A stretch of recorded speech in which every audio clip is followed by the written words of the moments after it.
Meus irmãos e minhas irmãs, amigos e amigas do YouTube e do Facebook. Nessa quinta-feira eu saúdo a todos vocês com a paz do Senhor. Esta semana estamos estudando soteriologia, a doutrina da salvação. E hoje nós queremos estar falando acerca da reconciliação e também da regeneração. Estamos falando no decorrer da semana dos 10 pontos principais que formam a salvação, a soteriologia bíblica, a doutrina da salvação, certo? Então hoje vamos estar falando acerca da reconciliação e também a respeito da regeneração, certo? Então eu te acompanho, ou melhor dizendo, eu te convido a me acompanhar na leitura do nosso material teológico e nós também estaremos, é claro, explicando, tecendo comentários acerca deste assunto para a nossa melhor compreensão. Amém? A reconciliação. O sétimo ato da salvação do ser humano é a reconciliação. Após a sua conversão, acontece a reconciliação do ser humano com Deus. A reconciliação se dá quando dois inimigos fazem as pazes. O pecado tornou o ser humano inimigo de Deus.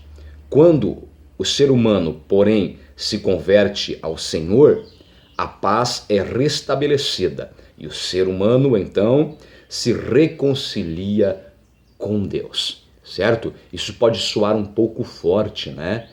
O significado aqui, numa frase bem simplória, o significado de reconciliação diz aqui, né, que a reconciliação se dá quando dois inimigos fazem as pazes, certo? Apesar disso soar um pouco forte, a verdade é essa.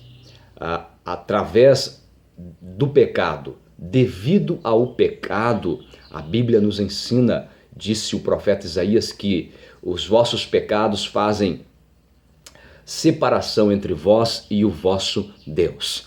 Então, nós estávamos separados de Deus, a humanidade estava separada, distante de Deus, devido ao pecado. Quando o pecado adentrou na raça humana, então foi interrompido o relacionamento entre o homem e Deus, entre a raça humana e Deus. Então, através da reconciliação, quando o homem ele se arrepende dos seus pecados, recebe a Cristo Jesus como Senhor e Salvador de sua vida. Então há vários processos no ato de conversão e entre esses processos há a reconciliação, ou seja, a paz, né, ela é refeita entre o homem, o ser humano, homem, mulher e Deus. Isto significa reconciliação. Jesus Cristo, ao morrer crucificado na cruz do Calvário, ele nos reconciliou novamente junto ao Pai. Então, quando eu e você nos convertemos a Cristo, esta reconciliação acontece. A nossa comunhão, o nosso relacionamento com Deus é restaurado, é restituído e nós louvamos ao Deus que fez os céus e a terra por esse motivo. Amém? Dando continuidade. Diz o texto bíblico no livro de Jó, capítulo 22 e versículo 21. Diz assim: Une-te, pois, a Deus e tem paz, e assim te sobrevirá o bem. Olha só que verdade bíblica maravilhosa. Quando a pessoa se une a Deus, a pessoa então passa a ter paz. Somente uma verdade bíblica eu vou dizer acerca deste versículo bíblico. É impossível ao homem e à mulher, baseado nas Sagradas Escrituras, é impossível ao homem e à mulher ter paz fora da pessoa maravilhosa de Deus. Nós somente temos paz quando nós, como diz o texto de Jó 22, 21, nos unimos a Deus. E como é que nós fizemos isso? Através de Cristo Jesus. Nós nos unimos a Deus, passamos então, como diz o texto, a termos paz. E o bem, né, as bênçãos do Senhor, elas recaem sobre nós. Amém? O apóstolo Paulo escreve na segunda carta aos Coríntios, capítulo 5, versículos 18 e 19, as seguintes palavras: E tudo isso provém de Deus, que nos reconciliou consigo mesmo por Jesus Cristo e nos deu o ministério da reconciliação. Isto é, Deus estava em Cristo reconciliando consigo o mundo, não lhes imputando os seus pecados, e pôs em nós a palavra da reconciliação. Louvado seja Deus, meu irmão e minha irmã, porque através de Jesus Cristo, Deus nos reconciliou consigo. Amém? Vamos então a mais um ato da soteriologia, né? A regeneração. Diz assim: a regeneração é o 8º ato da salvação do homem. A regeneração é um ato divino pelo qual o homem recebe uma nova vida. É a transformação operada na natureza humana. A regeneração é sinônimo de novo nascimento. Então, redobre sua atenção. Regeneração é novo nascimento, é sinônimo de novo nascimento.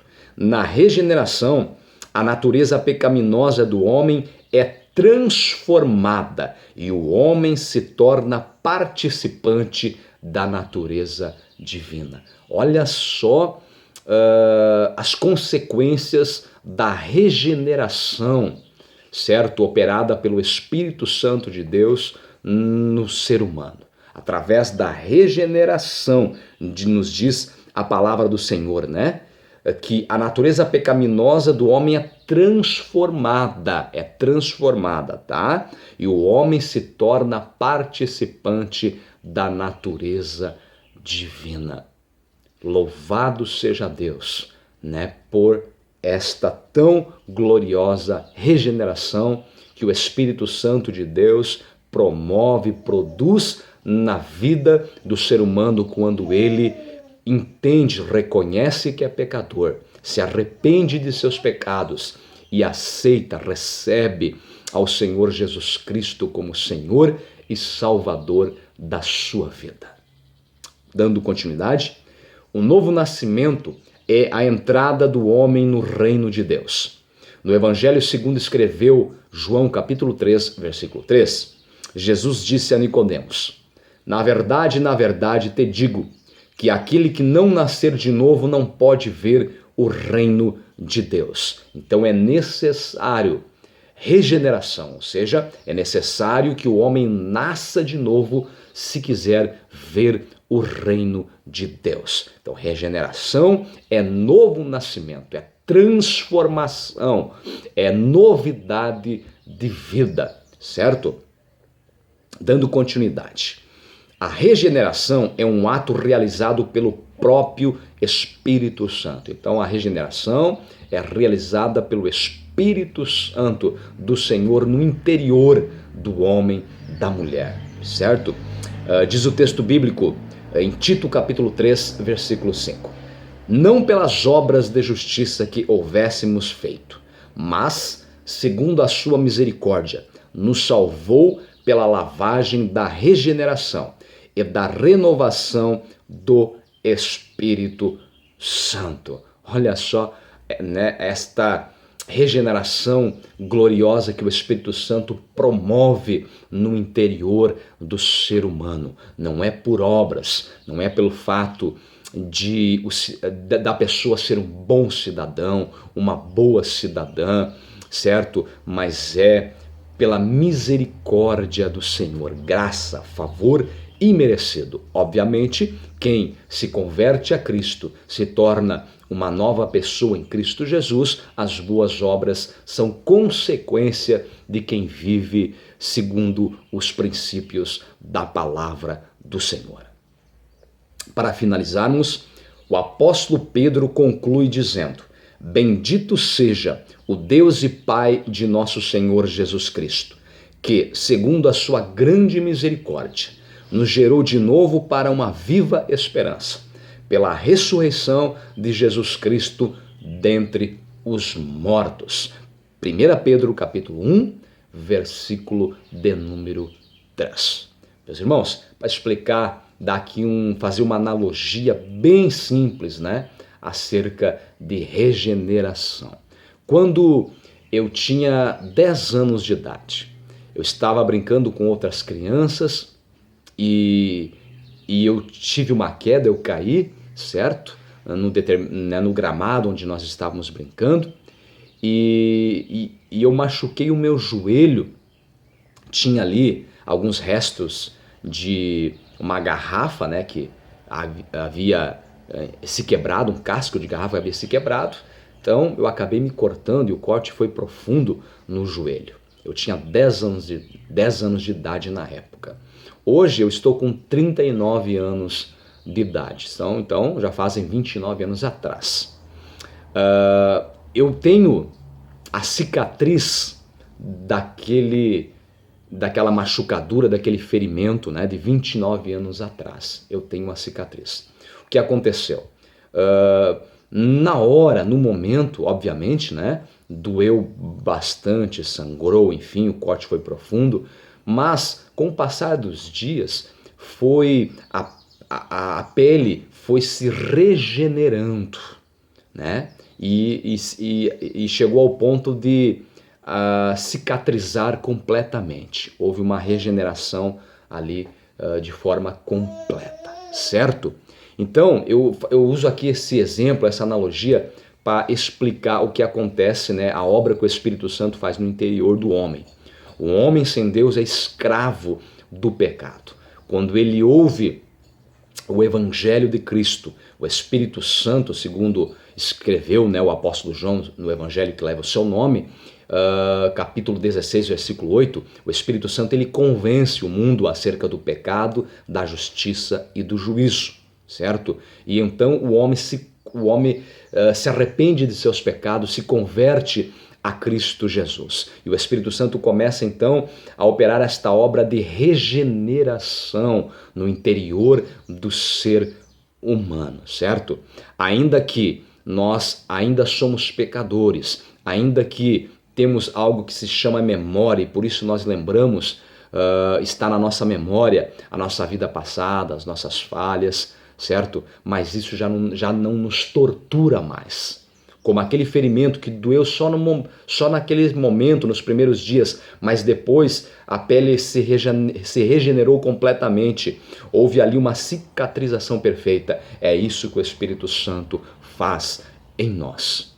Ele cicatriza todas as nossas dores, os nossos traumas do passado. E nós passamos a ter paz no Senhor Deus. E somos alvo de todos os benefícios do Pai que está à disposição dos seus filhos e das suas filhas, de todos aqueles que reconhecem o Senhor Jesus Cristo como Senhor e Salvador da sua vida. Amém? Meus irmãos, a palavra da parte do Senhor no dia de hoje seria esta.